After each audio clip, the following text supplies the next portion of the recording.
Shalom, kembali lagi dengan saya Filipus. Kali ini saya akan bawakan kebenaran firman Tuhan yang saya beri judul Asli atau Palsu. Dalam kehidupan ada berbagai hal yang identik dengan asli dan palsu. Seperti contoh barang, handphone, iPhone.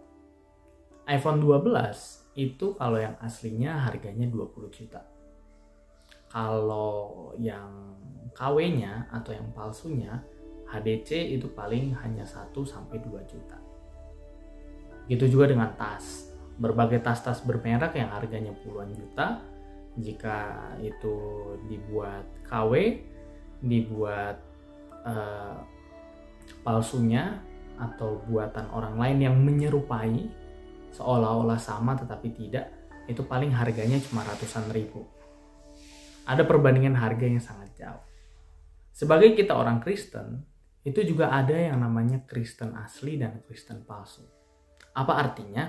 Artinya adalah nggak semua orang Kristen itu sama. Nggak semua orang yang datang ke gereja itu sama. Kenapa? Karena ada yang betul-betul cari Tuhan, ada yang betul-betul melakukan firman, ada yang betul-betul sungguh kepada Tuhan, tetapi ada juga yang tidak, yang palsu.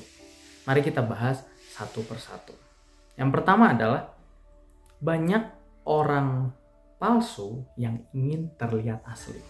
Matius 6 ayat 5-6 berkata, "Apabila kamu berdoa, janganlah berdoa seperti orang munafik.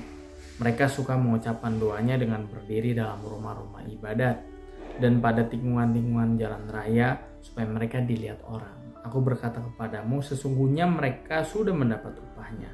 Tapi jika engkau berdoa, masuklah ke dalam kamarmu, tutuplah pintu dan berdoalah kepada Bapamu yang ada di tempat tersembunyi. Maka Bapamu yang melihat yang tersembunyi akan membalasnya kepadamu." Banyak orang Kristen yang palsu tetapi ingin terlihat asli. Artinya apa? Mereka adalah orang-orang Kristen yang munafik.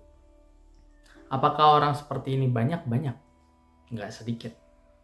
Nah ini. Biasanya orang-orang seperti ini adalah orang-orang yang dia mungkin terlihat secara luarnya dia melayani, dia mungkin terlihat datang ke gereja, terlihat rajin ke gereja, terlihat memberikan persembahan, tetapi aslinya tidak, hatinya tidak, motivasinya ada yang salah.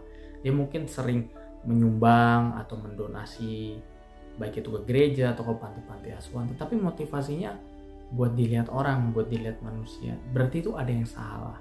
Orang-orang yang melihat dari luar aja bakal menganggap, wah itu kayaknya sepertinya itu asli, kayaknya sepertinya itu orang baik, karena kan kelihatannya asli. Tetapi Tuhan tahu bahwa itu sebenarnya palsu. Itu sebenarnya hanyalah orang yang palsu, yang imannya palsu, tetapi ingin terlihat asli, ingin terlihat benar. Sebenarnya dia enggak.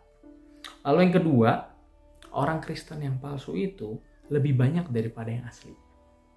Matius 7 ayat 13 berkata, "Masuklah melalui pintu yang sesak itu, karena lebarlah pintu dan luaslah jalan menuju kebinasaan, dan banyak orang yang masuk melaluinya."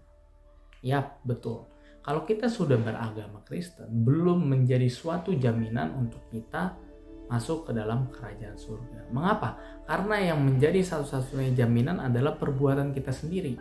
Apa yang kita lakukan di dunia, apa yang kita perbuat, apa yang kita kasihi kepada Tuhan, apa yang kita lakukan, kita udah melayani Tuhan seberapa lama, seberapa banyak, seberapa sungguh-sungguh, hati kita, motivasi kita, itu yang dilihat oleh Tuhan, itu yang dinilai Tuhan. Itulah yang menjadi faktor-faktor pendukung apakah kita masuk kerajaan surga atau tidak. Jadi bukan berarti kalau kita udah Kristen, KTP kita Kristen, maka kita pasti masuk surga, tidak. Belum. Karena itu semua terjadi, masuk surga atau enggak itu tergantung kitanya sendiri. Kita gimana? Kerohanian kita gimana? Kita menjadi orang yang palsu atau menjadi orang yang asli? Orang yang betul-betul sungguh-sungguh atau orang yang tidak terlalu sungguh-sungguh? Itu tadi ya. Yang kedua, lebih banyak orang yang palsu daripada orang yang asli. Dan yang terakhir, yang ketiga, yang asli itu lebih berharga. Seperti tadi handphone ya. Ini handphone. Ada yang asli dan ada yang palsu. Kalau kita beri barang yang asli, biasanya ada kecenderungan untuk kita merawatnya dengan baik. Kalau berdebu kita lap, kita jaga, kita kasih tempered glass, kita kasih casing supaya dia kalau jatuh tidak pecah, kita rawat sedemikian rupa. Tapi kalau misalnya kita membeli barang yang palsu, kalau HP palsu cuma 1 juta, atau misalnya tas-tas palsu yang harga cuma 40.000, 50.000 gitu ya di toko-toko online, ya kita bakal biasa aja. Kalau tas itu hilang, ya udah. Tas itu rusak, ya udah, emang harganya murah, ya mau gimana. Tapi kalau kita punya tas ibaratnya yang mahal, kita punya sesuatu yang berharga, kita punya barang yang asli, kita bakal merawatnya lebih bagus daripada kita merawat barang yang palsu. Begitu juga kalau kita sebagai orang Kristen yang asli, kerohanian kita yang sungguh-sungguh yang benar di hadapan Tuhan, Tuhan juga menganggap kita lebih berharga daripada orang-orang yang palsu, daripada Kristen-Kristen palsu, Kristen-Kristen KW. Kenapa? Mazmur 1 ayat 16, Mazmur 116 ayat 15 berkata, berharga di mata Tuhan kematian semua orang yang dikasihi. Begitu berharganya kita di hadapan Tuhan kalau kita menjadi orang yang asli, kalau kita betul-betul menjadi orang yang sungguh-sungguh.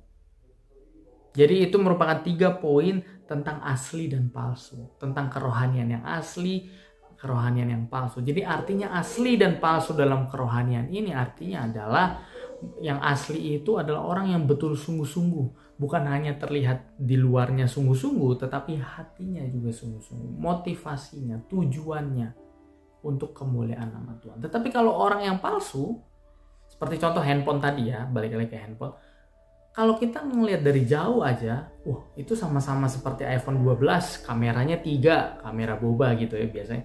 Itu sama-sama iPhone 13. Tapi begitu kita pegang, begitu kita lihat lebih dalam, lebih detail, ternyata ini palsu. Begitu juga banyak orang Kristen yang palsu tapi kelihatan di luarnya bagus.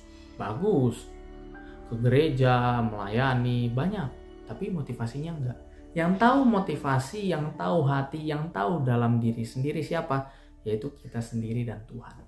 Jadi kalau sampai saat ini mungkin kita masih menjadi orang Kristen yang palsu, yang belum sungguh-sungguh, kita tidak perlu melihat orang lain, kita lihat diri kita sendiri aja. Kita introspeksi, kita bertobat, minta ampun kepada Tuhan, dan kita belajar untuk menjadi orang Kristen yang asli, yang sungguh-sungguh. Karena juga ada di ayat firman Tuhan yang lain, kalau kita menjadi orang yang suam, maka seperti Tuhan akan memuntahkan kita karena suam. Jadi kita harus betul-betul sungguh. Jangan kalau panas sekalian, kalau dingin sekalian. Jangan di tengah-tengah, jangan suam-suam kuku. Jadi begitu aja. Biarlah kebenaran firman ini boleh mengajarkan kita menjadi orang-orang yang asli di dalam Tuhan, menjadi orang Kristen yang asli, orang Kristen yang sungguh-sungguh, dan semuanya hanya untuk hormat kemuliaan nama Tuhan. Terima kasih. Selamat malam, selamat beristirahat. Tuhan Yesus memberkati kita semua.